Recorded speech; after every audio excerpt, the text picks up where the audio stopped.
అందరికీ మురళీధర్ క్లాస్ రూమ్కి స్వాగతం. తెలంగాణ రాష్ట్రంలో టెట్ నోటిఫికేషన్ దృష్టిలో పెట్టుకుని మురళీధర్ క్లాస్ రూమ్ ద్వారా జరగబోయేటువంటి ఆన్లైన్ ఎగ్జామ్స్ గురించి మీకు క్లియర్ కట్గా చెప్పడానికే ఈరోజు నేను మీ ముందుకు వచ్చాను. ఈ పరీక్షలు అనేటువంటివి 17వ తారీఖు నుంచి నవంబర్ 17వ తారీఖు నుంచి ఒక 50 రోజుల పాటు ప్రణాళికగా మేము మీకు ఎగ్జామ్స్ అనేటువంటివి నిర్వహించబోతున్నాం. అంటే ఇది అందరికీ కాదు, school assistant social studies preparation చేసే వాళ్ళకే ఈ ఎగ్జామ్స్ అనేటువంటివి నిర్వహిస్తున్నాం.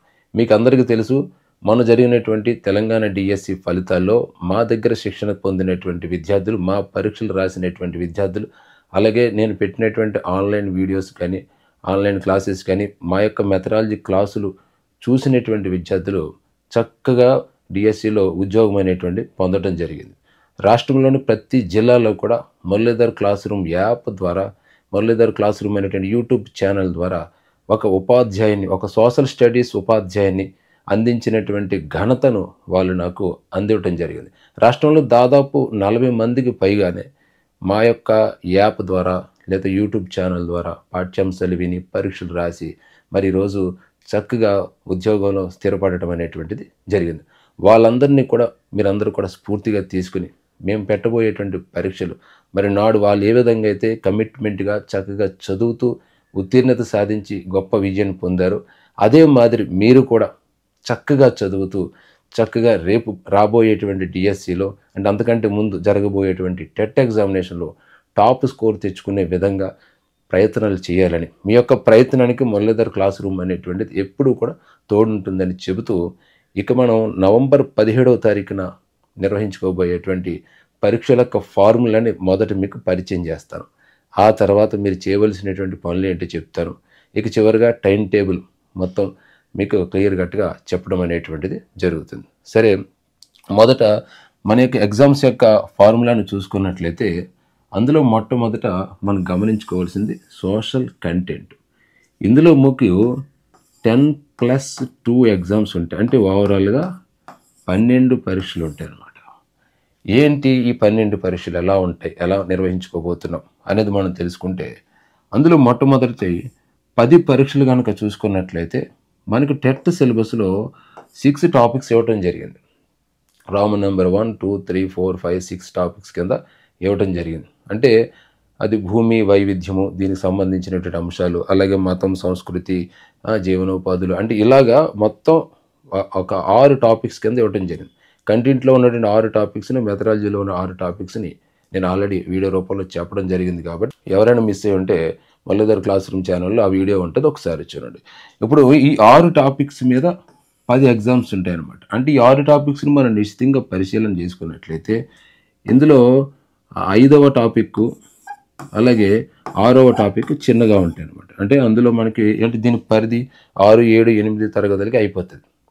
అందుకని మొదట చిన్న టాపిక్స్ని ఇచ్చుకుంటూ ఆ తర్వాత జరిగేటువంటి పరీక్షలు 1వ టాపిక్ మీద, 2వ టాపిక్ మీద, 3వ టాపిక్ మీద, ఇలా ఓవరాల్గా మీకు టెట్లో ఇచ్చినటువంటి టాపిక్స్కి దానికి అనుబంధంగా మన టెక్స్ట్ బుక్స్లో ఏం చదవాలి, ఏ టాపిక్స్ చదవాలి అనేటువంటిది క్లియర్ కట్గా నేను మీకు పీడిఎఫ్ రూపంలో అది ఇవ్వటం జరుగుతుంది. కాబట్టి ఎవ్వరూ కూడా అందులో ఇబ్బంది పడే అవసరం లేదు. ఇక తర్వాత మరి 2 ఏంటి అంటే, ఈ 2 పరీక్షలు మనం 10 పరీక్షలు అయిపోయిన తర్వాత ఒక 2 గ్రాండ్ టెస్టులు పెట్టుకుంటాను అనమాట. కేవలం కంటెంట్ మీద గ్రాండ్ టెస్టులు అనమాట. అంటే ఎట్లాగంటే అందులో మొట్టమొదటి గ్రాండ్ టెస్ట్ చూసుకుంటే 6, 7 అలాగే 8 ఈ తరగతులు మొత్తం ఆ పాఠ్యాంశాల మీద మనం ఒక టెస్ట్ పెట్టుకుంటాం.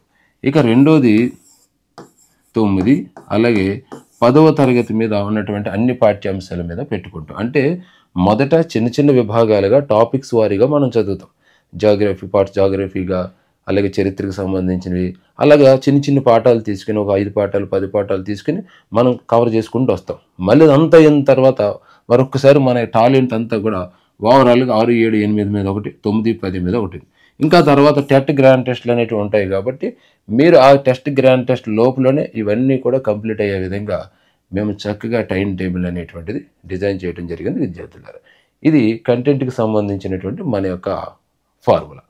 ఇక తర్వాత నెక్స్ట్ మెజారిటీ మనకి ఎక్కువ స్కోర్ ఇచ్చేటువంటిది తెలుగుకు సంబంధించి టెట్ సిలబస్లో వచ్చిన దాని ప్రకారం ఆలోచించుకున్నట్లయితే ఖచ్చితంగా మీరు మన తెలంగాణ రాష్ట్రంలో ఉన్నటువంటి ఒకటో తరగతి నుంచి 10వ తరగతి వరకు ఉన్నటువంటి తెలుగు పాఠ్య పుస్తకాలు ఖచ్చితంగా చదవాలి. అడిచినటువంటి తెలుగు సిలబస్ను మనం విశ్లేషణ చేసుకున్నప్పుడు ఖచ్చితంగా టెక్స్ట్ బుక్స్ని ఫాలో అవుతున్నాడు. టెక్స్ట్ బుక్లో ఉన్నటువంటి గ్రామర్ అంశాలు కావచ్చు, కవులకు సంబంధించి కావచ్చు, వాళ్ళ యొక్క రచనలకు సంబంధించి కావచ్చు, ప్రకృతులు, పాత్ర పరిచయాలు ఇలాంటి ఏదైతే ఉంటాయో మనం వాటి మీద దృష్టి పెడుతూ, అలాగే టెక్స్ట్ బుక్ వెనకాతలు ఉన్నటువంటి ఎక్సర్సైజెస్, గ్రామర్ పార్ట్స్ మీద కూడా దృష్టి పెట్టాలి. మా పరీక్షలు రాసే విద్యార్థులందరూ కూడా ఖచ్చితంగా టెక్స్ట్ బుక్స్ మాత్రమే చదవాల్సిందే. ఇందులో ఏమాత్రం మీరు రాజీ పడితే ఇక్కడ మార్కులు, మేము పెట్టేటువంటి పరీక్షల్లో మార్కులు సరిగ్గా రావు. ఆ తర్వాత డిఎస్సిలో కూడా ఆ తెలుగు పరీక్ష రాయటంలో ఇబ్బంది అయితే వస్తుంది విద్యార్థులకు. కాబట్టి ఇక్కడ మీరు టెక్స్ట్ బుక్స్ ప్రకారం 1వ తరగతి నుంచి 10వ తరగతి వరకు, లేదా 6వ తరగతి నుంచి 10వ తరగతి వరకు ఉన్నటువంటి తెలుగు పాఠ్య పుస్తకాల్లో ఉన్నటువంటి అంశాలు మీరు చదవాలి. ఇక్కడ మీకు 10 పరీక్షలు జరుగుతాయి. ఈ 10 పరీక్షలు కూడా ఏదైతే టెస్ట్ సిలబస్లో ఇచ్చాడో ఆ టెస్ట్ సిలబస్లో ఉన్నటువంటి అంశాలను తక్కువ నుంచి ఎక్కువకు తీసుకుపోవటం అనేటువంటిది జరిగింది. ఫర్ ఎగ్జాంపుల్ పదజాలం ఉందనుకోండి, మనకి 2వ టాపిక్లో పదజాలం ఉంటుంది. ఈ పదజాలానికి సంబంధించి మనకి 2 పరీక్షలు జరుగుతాయి. అంటే 6, 7, 8 తరగతుల మీద ఒక పరీక్ష, అలాగే 9, అలాగే 10 తరగతుల మీద ఒక పరీక్ష ఉంటుంది. అలాగే భాషాంశాలు, భాషాంశాలు అయితే కొంచెం ఎక్కువగా హెవీగా ఉంటుంది కాబట్టి 6, 7 ఒకటి, 8, 9 ఒకటి, 10 తరగతుల మీద ఒకటి, అట్లాగే మొత్తానికి ఓవరాల్గా 10 పరీక్షలు మీకు పెట్టడం జరుగుతుంది. ఈ 10 పరీక్షలు మీరు ఖచ్చితంగా రాయటం మూలంగా ఏమవుతుందంటే, పరీక్ష ఉన్నదంటే ఖచ్చితంగా మనం ఏం చేస్తాం, సరే సిలబస్ ప్రకారం చూసుకుంటాం, మరి టెక్స్ట్ బుక్ చదవమన్నాడు కదా సారు, ఖచ్చితంగా చదువుదాంలే అని కనీసం పుస్తకమైనా తీస్తాం మనం. ఎప్పుడైతే ఒకసారి మనం టెక్స్ట్ బుక్స్కి అలవాటయ్యామో ఇంకా పుస్తకం వదలబుద్దేదనమాట విద్యార్థులు. కాబట్టి మీరు ఇక్కడ తెలుగు కూడా ఖచ్చితంగా తెలుగు అకాడమీ పుస్తకాలే, స్కూళ్ళల్లో ఉన్నటువంటి పాఠ్య పుస్తకాలు మాత్రమే, పిల్లల చేతుల్లో ఉన్నటువంటి పాఠ్య పుస్తకాలు మాత్రమే మీరు చదవాలి. ఇక తర్వాత ఇంగ్లీష్ తీసుకుంటే, ఇంగ్లీష్ మీద మీకు 10 ఎగ్జామ్స్ ఉంటాయి. ఇక్కడ మీకు 20 టాపిక్స్ ఇవ్వటం జరిగింది. అలాగే మెథడ్ కూడా ఇవ్వటం జరిగింది. మెథడ్ కేవలం ఇంగ్లీష్లోనే కాదు, తెలుగులోనూ కూడా ఉన్నది. సో తెలుగు మెథడాలజీ ఎగ్జామ్స్ ఉంటాయి, ఇంగ్లీష్ మెథడాలజీ కూడా ఎగ్జామ్స్ ఉంటాయి. ఇక సరే, ఈ 20 ఎగ్జామ్స్ మనం ఈ 10 ఎగ్జామ్స్ కూడా 20 టాపిక్స్ మీద బేస్ చేసుకుంటూ, అలాగే మెథడ్ ఎగ్జామ్స్ కూడా ఉంటాయన్నమాట. తెలుగు కూడా ఇంగ్లీష్ కూడా అంతే. అంటే 20 టాపిక్స్ ఇచ్చాడు, ఇంగ్లీష్ టాపిక్స్. 20 టాపిక్స్ని 2 డేస్ టాపిక్స్ కింద, 3 డేస్ టాపిక్స్ కింద తీసుకుంటూ ఓవరాల్గా ఒక 8 పరీక్షలు ఇక్కడ మీకు నిర్వర్తిస్తాం. ఇక మిగతా 2 పరీక్షలు మెథడాలజీ మీద ఉంటాయి. తెలుగులో కూడా అంతే, 8 పరీక్షలు తెలుగు వ్యాకరణం మీద ఉంటే, 2 పరీక్షలు మెథడాలజీ మీద ఉంటాయి. అంటే ఇట్లాగా ఇటు చూసినా ఇంగ్లీష్లో 10, తెలుగులో 10 మీరు చక్కగా చేయవలసినటువంటి అవసరం ఉన్నది. తెలుగు పరీక్షలు 10కి అవసరమైనా, ఇంగ్లీష్ పరీక్షలు 10 కోసమైనా మీరు ఖచ్చితంగా చదవలసింది మన యొక్క తెలంగాణ రాష్ట్రంలో ఉన్నటువంటి స్కూళ్ళల్లో ఉన్నటువంటి పాఠ్య పుస్తకాలు చదవాలి. సరే, ఇంగ్లీష్ పాఠ్య పుస్తకాలు చదవాలా అంటే ఇంగ్లీష్ పాఠ్య పుస్తకాలు మొత్తం చదవమని నా ఉద్దేశం కాదు.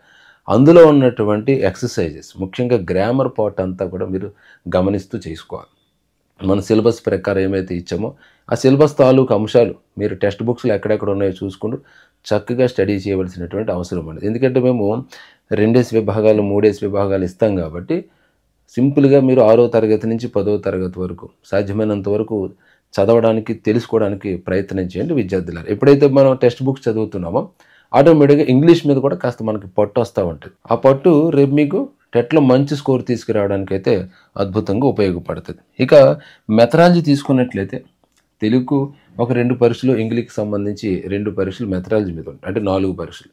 ఈ మెథడాలజీ కోసం కూడా ఖచ్చితంగా బీఈడి తెలుగు అకాడమీ పుస్తకం, అంటే తెలుగు బోధనా పద్ధతులు, అలాగే బీఈడి ఇంగ్లీష్ బోధనా పద్ధతులు పుస్తకాలు ఖచ్చితంగా మీ దగ్గర ఉండాలి. ఇక సరే, తెలుగుకి ఇంగ్లీష్కి అయిపోయింది. ఇక తర్వాత మనకి మంచి స్కోర్ ఇచ్చేటువంటి సబ్జెక్టు సైకాలజీ. ఈ సైకాలజీకి సంబంధించి కూడా నేను 2 లేయర్స్ విధానాన్ని అనుసరిస్తున్నాను. అంటే సైకాలజీలో మనకి 3 టాపిక్స్ ఇవ్వటం జరిగింది, మీరు గమనించి ఉంటారు. ఈ 3 టాపిక్స్ మీద మీకు 2 లేయర్ల విధానం, అంటే ఒక్కొక్క టాపిక్ మీద 2 ఎగ్జామ్స్ ఉంటాయి అన్నమాట. మొదట డిఎడ్ స్థాయిలో ఒక పరీక్ష ఉంటుంది. అంటే టీటీసీ అంటాం కదా మనం, డిఈడి స్థాయిలో ఒక పరీక్ష ఉంటుంది. అంటే మొదటి ఫార్ములా అంతా కూడా డిఈడి మీద నడుస్తుంది అనమాట. అంటే డిఎడ్ సైకాలజీ పుస్తకాలు మీరు చదవాలి ఖచ్చితంగా. తెలుగు అకాడమీ పుస్తకాలు మాత్రమే చదవాలి. డిఎడ్ చదివి ఆ యొక్క ఎగ్జామ్స్ రాయాలి. అంటే ఆ యొక్క స్థాయి అలా ఉంటుంది అనమాట.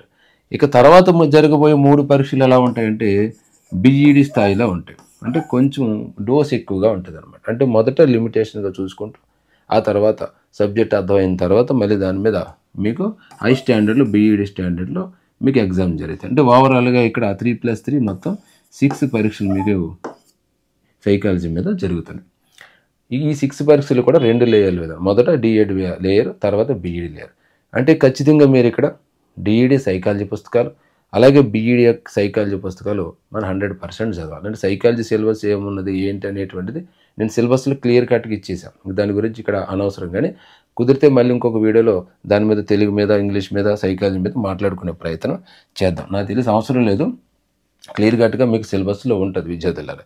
ఇక తర్వాత మెథడాలజీ తీసుకుంటే సోషల్ స్టడీస్ మెథడాలజీ మనకి ఇది కూడా అంటే ఎంత మార్కులు కాకపోయినా మంచి స్కోర్ ఇచ్చేటువంటి సబ్జెక్టు. ఇక్కడ ఇచ్చినటువంటి మెథడాలజీలో మొత్తం మనకి 10 టాపిక్స్ ఉన్నాయి. ఈ 10 టాపిక్స్ మీద మీకు 3 ఎగ్జామ్స్ ఉంటాయన్నమాట మెథడాలజీకి. అంటే మార్కుల యొక్క వెయిటేజ్ బట్టి వాటిని 3 ఎగ్జామ్స్ కింద తీసుకోవడం జరిగింది. అంటే 3 టాపిక్స్ కింద 4 టాపిక్స్ కింద తీసుకుని ఈ యొక్క ఎగ్జామ్స్ అనేటువంటివి నిర్వహిస్తాం. ఇక దీనికోసం మొత్తం మన యొక్క సోషల్ స్టడీస్ మెథడాలజీ బుక్ ఏదైతే ఉన్నదో సెమిస్టర్ 1, సెమిస్టర్ 2గా పెద్ద బుక్ ఏదైతే ఉన్నదో ఆ పుస్తకంలో ఉన్నటువంటి అన్ని పాఠాలు కూడా ఇవ్వడం జరిగింది. అంటే 10 టాపిక్స్ ఉంటాయి, అందులో మొత్తం 10 యూనిట్లు ఉంటాయి. సేమ్ యాజ్ ఇట్ ఈజ్గా అవే టాపిక్స్ మనకి మెథడాలజీ సిలబస్లో ఇవ్వడం జరిగింది. సో ఆ టెక్స్ట్ బుక్స్ చదివి మాత్రమే మేము పెట్టబోయేటువంటి మెథడాలజీ పరీక్షలు రాయాలి. అంటే ఇట్లాగా మీరు ఖచ్చితంగా ఈ అన్నీ కూడా అకాడమిక్ పుస్తకాలు చదువుతూ 6వ తరగతి నుంచి 10వ తరగతి ఉన్న టెక్స్ట్ బుక్ చదువుతూ పరీక్షలు రాయాలి. అది కంటెంట్ కోసమైనా సరే, ఇంగ్లీష్ కోసమైనా సరే, అలాగే తెలుగు కోసమైనా సరే. అలాగే సైకాలజీ మెథడాలజీ విషయంలో కూడా తెలుగు అకాడమీ పాఠ్యపుస్తకాలు మాత్రమే చదువుతూ మీ యొక్క మనం పెట్టేటువంటి ఎగ్జామ్స్ని రాయాలని మిమ్మల్ని అందరినీ కూడా కోరుకుంటున్నాం. మనం పెట్టేటువంటి ఎగ్జామ్స్ టైం టేబుల్ చూసుకున్నట్లయితే నవంబర్ 17 నుంచి మనకి డిసెంబర్ 28 వరకు కూడా 41 పరీక్షలతో మనం టైం టేబుల్ సిద్ధం చేయడం జరిగింది. ఇక తర్వాత అంటే డిసెంబర్ నెల చివరికి వచ్చే సమయానికి మనకి గ్రాండ్ టెస్ట్లు అనేటువంటివి జరుగుతాయి.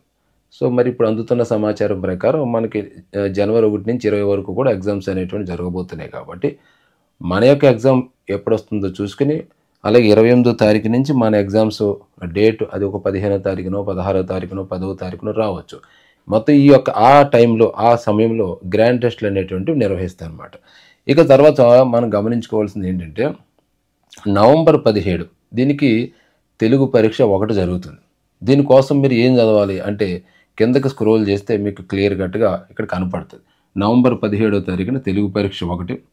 ఇక్కడ చూడండి, తెలంగాణ సాహిత్యం సంస్కృతి ప్రాచీనం ఆధునికం 2015లో రూపొందించిన పాఠ్యపుస్తకాల ఆధారంగా తెలంగాణ కవులు రచయితలు నూతన పాఠ్యపుస్తకాల్లోని ఇతర తెలుగు కవులు రచయితలు ప్రక్రియలు శతకాలు కళలు కళాకారులు వేడుకలు క్రీడలు పాటలు మొత్తం అంతా ఇచ్చేసాడు. నేను అన్నాడు కదా, మొదటే చెప్పిన ఖచ్చితంగా మీరు టెక్స్ట్ బుక్ చదవాలి అని క్లియర్ కట్గా తెలిసిపోతుంది కదా. 2015లో రూపొందించినటువంటి పాఠ్యపుస్తకాలు ప్రస్తుతం పిల్లల చేతుల్లో ఉన్నటువంటి పాఠ్యపుస్తకాలు మొత్తం ఆధారంగా ఈ యొక్క సిలబస్ ఇచ్చాడు.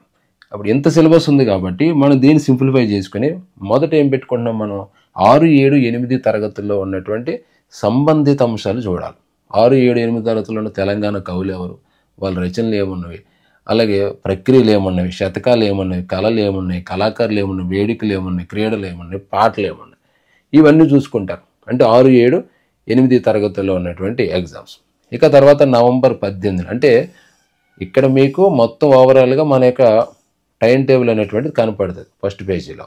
ఇది 1వ ఎగ్జామ్ నుంచి 42 ఎగ్జామ్స్ వరకు కూడా ఏ తేదీన ఏ ఎగ్జామ్ ఉంటుందో తెలుస్తుంది అనమాట.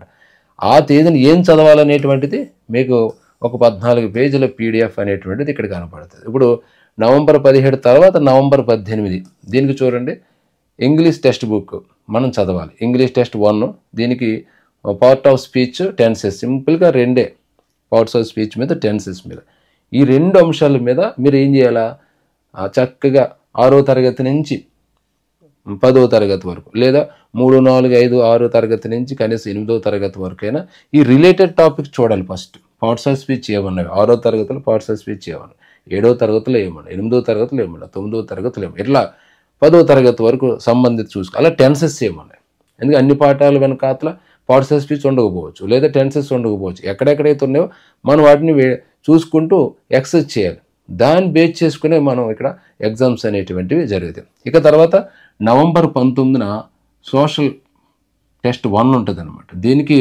రిలిజియన్ అండ్ సొసైటీ, అంటే ఇది తెలుగులో మనకి మతం మరియు సమాజం 5వ పార్ట్ అనమాట. చాలా చిన్న పార్ట్, మీరు సమయం తక్కువ ఉంటుంది కాబట్టి మీకు మొదట ఈ టాపిక్ ఇవ్వడం జరిగింది. దీనికి రిలేటెడ్గా మనం 6th క్లాసులో 17వ యూనిట్ 18వ యూనిట్ ప్రాచీన కాలంలో మతం సమాజం, దేవుని యందు ప్రేమ భక్తి, అలాగే 7వ తరగతిలో 20, 21 పాఠాలు, 8వ తరగతిలో 19, 20 పాఠాలు చదవాలన్నమాట. అంటే అవన్నీ చదవక్కర్లేదు, మీరు చూసుకుంటే తెలిసిపోతుంది కదా. ఇక తర్వాత నవంబర్ 20న సైకాలజీలో మొదటి పరీక్ష ఉంటుంది. ఇది development of child development, growth and maturity, అదే అభ్యాసకుడి వికాసం, పెరుగుదల, ఈ అభివృద్ధి, వీటికి సంబంధించిన అంశాలు. ఇందులో మనకి చాలా అంశాలు ఉన్నాయి. ఇక్కడ టెట్ సిలబస్లో ఏదైతే ఉన్నాయో అవన్నీ ఇక్కడ ఇవ్వటం జరిగింది. దీనికి సంబంధించి నేను ఏం చెప్పినా మొదట అన్న డిఈడ్ బుక్స్ చదవాలన్నమాట. అంటే కొంచెం సింపుల్గా మనం అర్థం చేసుకునే విధంగా డిఈడ్ పుస్తకాలు ఉంటాయి కాబట్టి ఆ డిఈడ్ బుక్స్ మీరు చదవాలి. చదవడం మూలంగా ఈ యొక్క పరీక్షను మొదటి లేయర్లో జరిగేటువంటి సైకాలజీ పరీక్షను మీరు బాగా రాస్తారు. ఇక తర్వాత నవంబర్ 21న తెలుగు పరీక్ష మళ్ళీ తగులుతుంది. ఇందులో తెలంగాణ సాహిత్యం సంస్కృతి, అలాగే 2015లో రూపొందించిన పాఠ్యపుస్తకాల ఆధారంగా తెలంగాణ కవులు రచనలు, నూతన పాఠ్యపుస్తకాలను, ఇతర తెలుగు కవులు, రచయితలు, ప్రక్రియలు, శతకాలు, కళలు, కళాకారులు, వేడుకలు, క్రీడలు, పాటలు. దీని మీద సేమ్ యాజ్ ఇట్ ఈజ్ మొదట మనం రాసాం. అక్కడ 6, 7, 8 తరగతులు తీసుకున్నాం.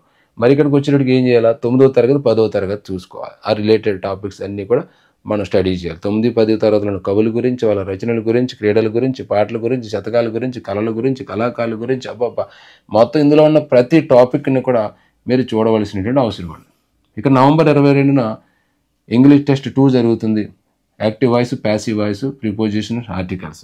దీనికి కూడా మీరు టెక్స్ట్ బుక్స్ని ఫాలోఅప్ చేసుకోవాలి. నవంబర్ 23న సోషల్ పరీక్ష 2 జరుగుతుంది. ఇది కల్చర్ అండ్ కమ్యూనికేషన్, సంస్కృతి సమాచారం అన్నమాట. ఇది కూడా కొంచెం తక్కువ యూనిట్స్ ఉండేటువంటి విభాగం. చూడండి, 6వ తరగతిలో 19, 20, 21 పాఠాలు, అలాగే 7వ తరగతిలో 22వ పాఠం, 8వ తరగతిలో 21, 22, 23, 24 పాఠాలు అనమాట. యాజ్ పర్ అంటే ఇక్కడ టెట్ సిలబస్లో ఉన్నటువంటి దాన్ని బేస్ చేసుకునే మనం ఇక్కడ టెక్స్ట్ బుక్స్లో ఉన్నటువంటి టాపిక్స్ ఇక్కడ పొందుపరచడం జరిగింది. అంటే ఇట్లాగ మీకు మొత్తం సిలబస్ అంతా కూడా క్లియర్ కట్గా 41 పరీక్షల సిలబస్ అంతా కూడా ఇక్కడ మెన్షన్ చేయడం జరిగింది. అంటే ఇదంతా చదివితే వీడియో 2 గంటలు వస్తుంది, అంత అవసరం లేదు. ఎందుకంటే ఈ పీడిఎఫ్ ఎలాగో మీకు ఇస్తాం. డిస్క్రిప్షన్లో మన యొక్క మురళీధర్ క్లాస్ రూమ్ యాప్ ఉంటుంది, డౌన్లోడ్ చేసుకోండి. అందులో మొత్తం పీడిఎఫ్ అనేటువంటిది మీకు ఉంటుంది. చక్కగా ఆ పీడిఎఫ్ని జిరాక్స్ తీసి దగ్గర పెట్టుకుంటే ఏ రోజు ఏ పరీక్ష రాయాలి అనేటువంటిది క్లియర్ కట్గా ఉంటుంది అనమాట. ఏ పరీక్ష రాయాలి, ఏం చదవాలి, టెక్స్ట్ బుక్స్లో ఏం చూసుకోవాలి, ఇవన్నీ మీకు క్లియర్ కట్గా మొత్తం 41 పరీక్షలకు సంబంధించి కూడా ఇవ్వటం జరిగింది. ఇప్పుడు ఫర్ ఎగ్జాంపుల్ డిసెంబర్ 12కి వచ్చినాం. అందులో మెథడాలజీ పరీక్ష 2 ఉన్నది. దీనికి సంబంధించి టెట్ సిలబస్లు ఇచ్చిన topics teaching, learning, economics, state, market and development, అలాగే aims and objectives of learning, social sciences, teaching, learning, history అని ఇచ్చాడు. ఇక్కడ ఈ 3 టాపిక్స్ మీద డిసెంబర్ 12న జరిగిపోతున్నాయి మెథడాలజీ పరీక్ష. అది ఇక్కడ మనం బీఈడి పుస్తకంలో అర్థశాస్త్ర స్వభావం, పరిధి, సాంఘిక శాస్త్ర అభ్యాసన ఉద్దేశాలు, లక్ష్యాలు, చరిత్ర, బోధన, అభ్యాసన పద్ధతులు, వీటి మీద పరీక్ష ఉంటుంది అనమాట. అంటే ఏదైతే సిలబస్ ఉన్నదో ఆ సిలబస్ ఇక్కడ మేము పొందుపరుస్తుంటాం. దానికి రిలేటెడ్గా మనం ఏం చదవాలనేటువంటిది పక్క పేజీలో ఉంటుంది అనమాట. అలాగే సైకాలజీ మీద 5వ పరీక్ష మనకి డిసెంబర్ 13 జరుగుతుంది. అది అండర్స్టాండింగ్, లెర్నింగ్ అండ్ కాన్సెప్ట్. ఇది అభ్యాసనం మీద 5వ పరీక్ష అనేటప్పుడు లేయర్ 2లోకి మనం వస్తాం అనమాట. ఇక్కడ బీఈడి బుక్ చదవాలి ఖచ్చితంగా. అంటే ఇట్లాగ మీరు డిసెంబర్ 28 వరకు కూడా టైం టేబుల్ అనేటువంటిది క్లియర్ కట్గా ఇచ్చేసాం. బహుశా మీకు ఇంత క్లియర్ కట్గా చెప్పరు, ఇంత క్లియర్ కట్గా మీకు టైం టేబుల్ అనేటువంటి మామూలుగా దొరకదు. కాబట్టి మీకు ఇబ్బంది లేకుండా, శ్రమ లేకుండా, ఎందుకంటే మనకు సమయం లేదు. సమయం లేనప్పుడు ఎక్కువ శ్రమ పడి దానికోసం గాదరా బెదరా పడక్కర్లేదు. మన క్లియర్ కట్గా ఉన్నది కాబట్టి దాన్ని ఫాలో అవ్వండి. కనీసం 50 రోజులు, ఈ 40 రోజులు దీనికి మీరు ఖచ్చితంగా ఫాలో అయితే 120+ స్కోర్ అయితే మీకు వచ్చి తీరుతుంది విద్యార్థులకు. ఖచ్చితంగా ఫాలో అవ్వాలి. ఇంకా అస్సలు టెక్స్ట్ బుక్స్ని మీరు ఇంగ్లీష్ అయినా సరే, తెలుగు అయినా సరే, ఏదైనా సరే మీరు సోషల్ కంటెంట్ మీద ఎంత శ్రద్ధ పెడతారో టెక్స్ట్ బుక్ చదవడానికి, అలాగే ఇంగ్లీష్ మీద, అలాగే సైకాలజీ మీద, అలాగే తెలుగు మీద కూడా పెట్టాలి. అప్పుడు మీకు 120+ వస్తాయి. మరి మెథడాలజీ వద్దుసారంటే మెథడాలజీ మీద కూడా పెట్టాలి. అంటే ఓవరాల్గా మనకు 5,000 ఎంత ఇంపార్టెంట్ ఇలా బిగించడానికి. మీరు ఈ 125 మార్కులు 120+ పట్టుకోవాలంటే ఖచ్చితంగా ఈ 5 సబ్జెక్ట్స్ కూడా మీరు గ్రిప్ సాధించాలి. దానికోసం ఖచ్చితంగా మీరు టెక్స్ట్ బుక్స్నే చదవాలి. ఇప్పుడు ఇలాగ మనకి డిసెంబర్ 22కి వచ్చాం. మళ్ళీ ఇంకో డేట్ చూద్దాం. డిసెంబర్ 25న కంటెంట్ గ్రాండ్ టెస్ట్ ఇచ్చాము ఇక్కడ 6, 7, 8 తరగతుల మీద. డిసెంబర్ 26న ఇంగ్లీషు టెస్ట్ 10వ జరుగుతుంది. దానికి ఇచ్చినటువంటి టాపిక్స్ ఇవి. అంటే అప్రోచెస్, మెథడ్స్, అంటే ఇది బోధనా పద్ధతులకు సంబంధించి దానికి బీఈడీ పుస్తకం మరి ఫాలోఅప్ చేసుకోమని చెప్తున్నాం. అలాగే డిసెంబర్ 27న మెథడాలజీ పరీక్ష 3 జరుగుతుంది. ఇక్కడ మనకి 4 టాపిక్స్ ఇచ్చాం. Social curriculum and resources in social science, approaches and strategies of learning social science 5E learning, 8వది teaching learning of political science, democracy and development, 10వది tools and techniques of assessments, మూల్యాంకనానికి సంబంధించిన అంశం. మరి దీనికి మనం బీఈడీ పుస్తకంలో 4 టాపిక్స్ ఇచ్చాం. చూడండి, పాఠశాల విద్యా ప్రణాళిక, సాంఘిక శాస్త్రంలో వనరులు, 6వది సాంఘిక శాస్త్ర అభ్యసన ఉపగమాల వ్యూహాలు, 8వది రాజనీతి శాస్త్ర బోధన అభ్యసన ప్రజాస్వామ్యం అభివృద్ధి, 10వది సాంఘిక శాస్త్ర అభ్యసన మూల్యాంకన పరికరాలు సాంకేతికాలు మాపనం మూల్యాంకన నికషన్ వాటెవర్ ఇదంతా 10వ యూనిట్ అనమాట.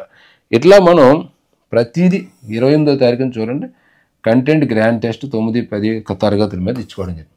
అంటే మీకు దాదాపుగా 14 పేజీల యొక్క వివరణ 14 పేజీలు ఉంటుంది. 14 పేజీల్లో కూడా టెస్ట్ సిలబస్ని మీకు క్లియర్ కట్గా ఇవ్వటం జరిగింది. మీరు ఏం తీసుకున్నా సరే మీకు క్లియర్ కట్గా ఉంటుంది. ఇప్పుడు డిసెంబర్లో మనకి 17న తెలుగు పరీక్ష మీద ఒకటి జరుగుతుంది. చూడు, భాషాంశాల మీద ద్విత్వం, సంయుక్త, సంశ్లేష అక్షరాలు, వాక్యాలు, వర్గయుక్తులు, పరుషాలు, అలాగే సరళాలు, భాషా భాగాలు, లింగాలు, ఇవన్నీ ఉన్నాయి మనకి. చాలా పెద్ద విభాగం ఇది.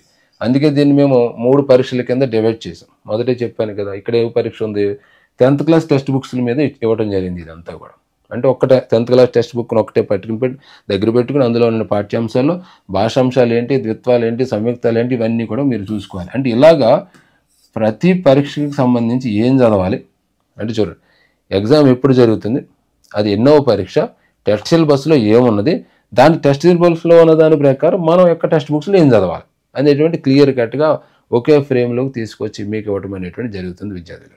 కాబట్టి దీన్ని ఖచ్చితంగా 100% మీరు జిరాక్స్ తీసుకోండి. 14 పేజీలో 15 పేజీల్లో ఉంటుంది. జిరాక్స్ తీసుకుని దాన్ని చక్కగా పిన్ను కొట్టుకుని మీరు టెక్స్ట్ బుక్స్ని ఫాలోఅప్ చేసుకుంటూ వెళ్ళినట్టయితే మీకు రూట్ మ్యాప్ కరెక్ట్గా ఉంటుంది అనమాట. మనం వెళ్ళే దారి తిన్నగా ఉందనుకో, నీట్గా అందులో నడుచుకుంటూ వెళ్ళిపోతాం, లేదా పరిగెట్టుకుంటూ వెళ్ళిపోవచ్చు, లేదా ఏదో రకంగా వెళ్ళిపోతాం. ఎప్పుడు దారి కరెక్ట్గా తెలిసినప్పుడు మేము దారి ఇచ్చేసాం మీకు, ఆ దారిలో మీరు ఇది పట్టుకుని వెళ్ళిపోతూ ఉంటే ఖచ్చితంగా 120+ వస్తాయి. మీరు పెట్టే ఎఫర్ట్ పెట్టి 100 అబవ్ మీకు వస్తుంది. ఖచ్చితంగా 120+, 130 వరకు కూడా వెళ్ళేటువంటి ఛాన్స్ ఉంటుంది విద్యార్థులకు. ఈ మొదటి పేజీ మీకు కేవలం ఏ ఎగ్జామ్ ఎప్పుడు ఉంటుంది, ఎన్నో ఎగ్జామ్ అది ఏ సబ్జెక్ట్ మీద ఉంటుంది అనేది తెలుస్తుంది. కేవలం అది ఒకటే కాదు నా ఉద్దేశం. మీరు చెక్ లిస్ట్ కూడా ఇది ఉపయోగపడుతుంది. చెక్ లిస్ట్ అనమాట. అంటే ఒకటో పరీక్ష నేను రాసినానా లేదా, రాస్తే టిక్ పెట్టు. రెండవ పరీక్ష నేను రాసినానా లేదా, రాస్తే టిక్ పెట్టు. మూడవ పరీక్ష నేను రాసినానా లేదా, రాస్తే టిక్ పెట్టుకోవడం. అలాగే ఏ పరీక్ష రాస్తున్నాం, ఏ పరీక్ష మనం రాయలేకపోయాం. కొన్ని సందర్భాల్లో మనం కొన్ని పరీక్షలు రాయలేకపోవచ్చు, అనారోగ్య కారణం వల్ల రాయలేము. దానికి మీరు రెండవ పరీక్ష నేను రాయలేదు, మూడవ పరీక్ష రాసిన, నాలుగవ పరీక్ష రాసిన, ఐదవ పరీక్ష రాసిన, ఆరవ పరీక్ష రాసిన, ఏడవ పరీక్ష రాసిన, ఎనిమిదవ పరీక్ష రాయలేకపోయా, తొమ్మిదవ పరీక్ష రాసా, 10వ పరీక్ష రాసా, 11 రాసా, 12 మళ్ళీ రాయలేకపోయా. అలా మీరు ఏదైతే రాయలేదో దాన్ని ఒక ఐడెంటిఫై చేసుకుని తర్వాత మళ్ళీ ఆన్ ద వేలో ఆ పరీక్షను మళ్ళీ రాయడానికి ప్రయత్నించండి విద్యార్థులారా. అంటే ఇట్లాగా మీరు ఒక చెక్ లిస్ట్, ఏ ఎగ్జామ్ రాసాం, ఏది రాయలేదు, ఏది స్కిప్ అయ్యింది, ఏది మనం చూడకుండా వదిలేసాం అనేటువంటిది మళ్ళీ క్లియర్ కట్గా తెలుస్తుంది అనమాట. అంటే మనకి నవంబర్ 17న జరగబోయేటువంటి పరీక్ష నుంచి డిసెంబర్ నెల టెట్ ఎగ్జామ్ వరకు జరిగే పరీక్షలు ప్రతిదీ మీకు రిపీటెడ్గా వస్తూనే ఉంటుంది. మీరు అదే రోజు ఎగ్జామ్ రాయడానికి మిస్ అయినా కూడా అంటే సాధ్యమైనంత వరకు 100% టైం ఫాలో అవ్వడానికి ప్రయత్నించండి. ఇందులో మాత్రం రాజీ పడకండి. కానీ కొన్ని సందర్భాల్లో మనకు అనారోగ్య కారణం వల్ల ఒక్కటే సందర్భం, మిగతాది ఏది కాదు. ఇక నా దృష్టిలో ఏదైనా అనారోగ్య సందర్భంగానే ఏదైనా అనుకోని ఇబ్బంది వచ్చినప్పుడు ఆ యొక్క పేపర్ కనుక రాయకుండా వదిలేస్తే, అది వదిలేసి తర్వాత ఎగ్జామ్ ప్రిపరేషన్ చేసుకోండి. ఆ వదిలేసిన ఎగ్జామ్స్ని మళ్ళీ ఖచ్చితంగా చదివి మీరు రాసే విధంగా ప్లాన్ చేసుకోవాలన్నమాట. అంటే ఇలాగే మీకు ఇది ఒక చెక్ లిస్ట్ లాగా ఉపయోగపడుతుంది. ఏ పరీక్ష రాస్తున్నాం, ఏ పరీక్ష మనం రాయట్లేదు అనేటువంటిది క్లియర్ కట్గా మీకు తెలుస్తుంది విద్యార్థులారా. చివరిగా మీకు ఖచ్చితంగా కొన్ని జాగ్రత్తలు చెప్పాలి. ఎందుకంటే పిల్లల్ని ఎక్కడికైనా మనం సాగనంపినప్పుడు, మనకు తెలిసిన వాళ్ళు ఎక్కడికైనా దూరం వెళ్తున్నప్పుడు ఇలా ఉండాలి, అలా ఉండాలని మనం చెబుతాం. సో అట్లాగే నా విద్యార్థులు కూడా కొన్ని జాగ్రత్తలు చెప్తాను మన పరీక్షల విషయంలో. అందులో మొట్టమొదటి జాగ్రత్త, ఖచ్చితంగా మీరు టెక్స్ట్ బుక్సే చదవాలి. ఆల్రెడీ మొదట చెప్పాను, ఇప్పుడు కూడా చెప్తున్నాను. ఇక తర్వాత రెండోది, చదివిన తర్వాతే పరీక్షను రాయాలి.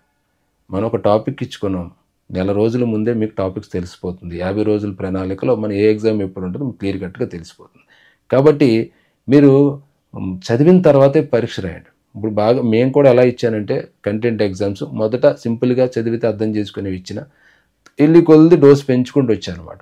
మనకి ఎప్పుడో నెల రోజుల తర్వాత జరగబోయే పరీక్ష కోసం ఇప్పుడు నుంచి మీరు ప్లాన్ చేసుకుంటారండి విద్యార్థులారా. ఎందుకంటే మనకి 3వ విభాగం 4వ విభాగం చాలా టఫ్గా ఉంటుంది టెట్ సిలబస్లో. దాన్ని మొదట పెట్టకూడదు, అందుకని చివరికి గింటాను అనమాట. అంటే మీకు 20 రోజులు 30 రోజుల తర్వాత ఆ ఎగ్జామ్స్ అనేటువంటి వస్తాయి. అంటే డిసెంబర్లో రాబోతున్నాయి. డిసెంబర్లో వస్తాయి కదా, అప్పుడు చదువుదామని కాదు, ఇప్పటి నుంచి కూడా మీరు ఆ ఎగ్జామ్స్కి సంబంధించి రిలేటెడ్ టాపిక్స్ని చదువుకుంటూ ఆ డేట్కి వచ్చే నాటికి సిద్ధపడాలన్నమాట. అంటే ఇట్లాగా ముందు జాగ్రత్త అనేటువంటిది మీకు అవసరం. కాబట్టి మీరు ఖచ్చితంగా టెక్స్ట్ బుక్స్ చదివిన తర్వాత మాత్రమే పరీక్షను రాయండి విద్యార్థులారు. అలాగే వాయిదా పద్ధతి వద్దు. మీలో చాలామంది ఎగ్జామ్ స్కిప్ చేస్తూ ఉంటారు. వాయిదా మనం ఒక చిన్న గ్యాప్ ఇచ్చామంటే చాలా పెద్ద గ్యాప్ అయిపోతాం.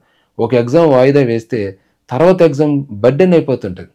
అలా కాదు, ఒక 50% స్కోర్ చేయి తప్పులేదు, 40% స్కోర్ చేయి తప్పులేదు, ఒక 60% స్కోర్ చేయి. రాసిన ఎగ్జామ్ వల్ల 90లు వచ్చేయని రూల్ అని ఉన్నది ఏంది కాదు కదా.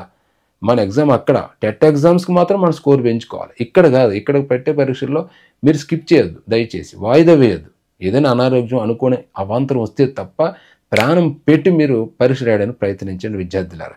60% తెచ్చుకోవడానికి 50% తెచ్చుకోవడానికి ప్రయత్నించి చక్కగా ఎగ్జామ్ రాయి, అంతే తప్ప వాయిదా వేద్దాం తర్వాత రాద్దాం, నేను ఇంకా కొన్ని చాప్టర్స్ చూడలేదంటే ఈ లోపల మిగతా వచ్చేస్తుంటాయి.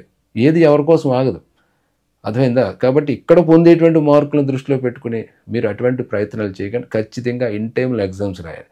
ఏదైనా అవాంతర ఇబ్బంది వస్తే ఓకే, కానీ దాన్ని దృష్టిలో పెట్టుకుని తర్వాత రాద్దాం అనేటువంటిది మిమ్మల్ని మీరు తగ్గించుకునేటువంటి ప్రయత్నం చేయొద్దు. 2 విషయాలు, ఒకటి మార్కుల విషయాలు, మార్కులు ఎక్కువ వచ్చినా తక్కువ వచ్చినా డోంట్ కేర్, మనకు రావాల్సిన టెట్లో. రెండోది అనవసరంగా వాయిదాలు వద్దు. ఓకే, ఇక తర్వాత టైం టేబుల్ జిరాక్స్ కాపీ ఉండాలి. మీకు దాదాపుగా 14 పేజీలు పీడిఎఫ్ ఫైల్ ఇస్తారు నీకు అందరికీ, అది మీరు జిరాక్స్ తీసుకోవాలి. నేను వీడియో చెప్పిన వెంటనే మీరు చేయవలసింది ఏంటంటే ఖచ్చితంగా జిరాక్స్ షాప్కి వెళ్ళిపోయి జిరాక్స్ తీసి దగ్గర పెట్టుకోవాలి. అది చెక్ లిస్ట్గా ఉపయోగపడుతుంది. ఏ ఎగ్జామ్ ఎప్పుడు జరుగుతుందో తెలుస్తుంది, సిలబస్ క్లియర్గా తెలుస్తుంది. చక్కగా దాన్ని ముంగటెట్టుకుని మనం టెక్స్ట్ బుక్స్ని వెతుక్కుంటూ చదువుకుంటూ ఎగ్జామ్స్ రాయాలి. ఇవి నేను చెప్పేటువంటి జాగ్రత్తలు విద్యార్థులారు. మీకు అందరికీ తెలుసు, టెట్ అనేటువంటిది డిఎస్సి ఎగ్జామినేషన్కి ఒక బలమైనటువంటి మెట్టు లాంటిది. ఇక నా విద్యార్థులు, మనం కొట్టినటువంటి విద్యార్థుల్లో 100 అబవ్ ఉండి డిఎస్సి సాధించిన వాళ్ళు ఉన్నారు, 90 నుంచి 100 ఉండి కూడా డిఎస్సి సాధించిన వాళ్ళు ఉన్నారు. కానీ ఒక ఫార్ములా ఎవరికి సూట్ కాదు విద్యార్థులారు. వాళ్ళకి ఎవరికో 100 బిలో ఉంది అయినా డిఎస్సి వచ్చింది, నేను డిఎస్సి మీద ఉంటానంటే అలా కాదు. ఇప్పుడు ఒక అవకాశం టెట్ ఉంది, టెట్ని చదవాలి. ఎందుకంటే టెట్ సిలబస్ డిఎస్సి సిలబస్ ఒకటే కదా. ఒకటే అయినప్పుడు మనం ఎందుకు జంకాల?